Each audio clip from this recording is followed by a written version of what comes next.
چھوٹی سی عمر تھی حضرت فاطمہ کی جب حضرت خدیجہ وصال کر گئی،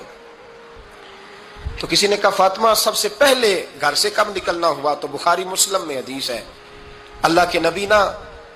بیت اللہ شریف کے سامنے سجدے میں تھے تو ابو جہل کو شرارت سوجی، شرارت۔ اس نے کچھ لوگوں سے کہا، عقبہ بن ابی معیط تھا، کچھ اور لوگ تھے، کہنے لگا میں ابھی رستے سے گزرا ہوں تو وہاں کسی نے اونٹ ذبح کیا ہے، تو اونٹ کی اوجڑی، آپ نے اوجڑی دیکھی ہے نا، جانور کی اوجڑی بڑی وزنی ہوتی ہے، اس میں گندگی ہوتی، اونٹ کی اوجڑی بڑی وزنی ہوتی تھی،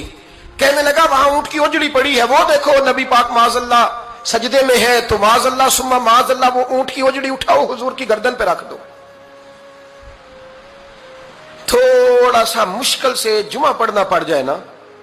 اور تھوڑا سا مشکل سے پڑھانا پڑ جائے تو ہم دین کے بہت بڑے خدمت گزار بن جاتے ہیں۔ یہ دیکھو سجدے کتنی مشکل سے ہو رہے ہیں، یہ دیکھو سجدے کتنی مشکل سے ہو رہے ہیں، کتنی مشکل سے حضور کے سر انور پر اوجڑی رکھ دی۔ یہ وہ وقت ہے کہ نہ تو چچا ابو طالب ہیں جو پہنچ جاتے، نہ جناب خدیجہ ہیں جو بندوبست کرتی، تو کسی نے نہ جناب خدیجہ کے دروازے کے سامنے منہ کر کے کہا کہ محبوب کے گھر والوں حضور کے سر اقدس پر اوجڑی رکھ دی ہے کسی،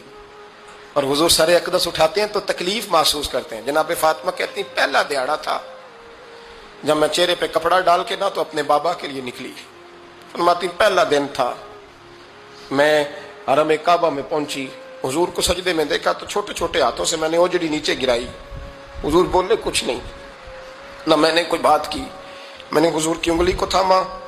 اور میں کنویں پہ لے آئی، حضور بھی نہیں بولے، جناب سیدہ فرماتی میں بھی نہیں بولی، حضور بیٹھ گئے اور میں کنویں سے پانی نکالنے لگی، میں حضور کی زلفیں دھوتی جاتی اور حضور روتے جاتے، زلفیں دھوتی جاتی اور حضور روتے جاتے۔ پھر حضرت فاطمہ نے جب حضور کی زلفیں دھو لیں تو ہاتھ اٹھائے، کہا اے اللہ جنہوں نے میرے بابا کو تکلیف دی ہے نا ان کو برباد کر دے۔ میں رات روایت پڑھ رہا تھا مشکات سے تو میں حیران ہو رہا تھا کہ یہ عجیب منظر ہے، یہ عجیب منظر ہے کہ جب طائف والے پتھر مارے اور نبی کریم علیہ السلام سے حضرت زید بن حارثہ کہ حضور دعا کریں یہ تباہ ہو جائے، تو نبی پاک کہ نہیں زید میں نے نہیں ان کے لیے تباہی کی دعا کرنی، یہ نہیں ٹھیک ہوتے تو ہو سکتا ہے ان کی نسلیں ٹھیک ہو جائیں۔ اور جب احد میں وہ لوگ پتھر مار کے دانت شہید کر دیں، حضرت ابوبکر صدیق جیسی ٹھنڈی طبیعت کا آدمی عرض کرے حضور دعا کریں یہ تباہ ہو جائے، تو حضور نے فرمایا اللہم اہد قومی فانہم لا یعلمون، یا اللہ میری قوم کو ہدایت دے، یہ جانتے نہیں یہ کیا کر رہے ہیں۔ حضور نے کبھی بھی کسی کے لیے دعائے ضرر نہ فرمائی، لیکن آج یہ عجیب منظر ہے، شاید یہ واحد وہ وقت ہے کہ جناب فاطمہ الزہرا نے جب کہا نا کہ اے اللہ انہیں برباد کر دے، انہوں نے آج میرے والد کو تکلیف دی ہے، حضرت فاطمہ کی دعا سن کے تو حضور نے بھی ہاتھ اٹھائے، کہا اے اللہ جیسے میری بیٹی کہتی ہے نا ویسے ہی کر دے،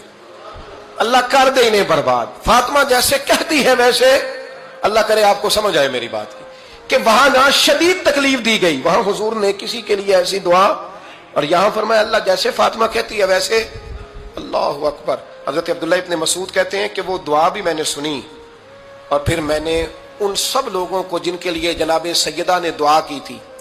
ان سب کو پھر میں نے بدر میں کٹتے ہوئے بھی دیکھا، میں نے ان کی لاشوں پر گھوڑے چلتے ہوئے بھی دیکھے،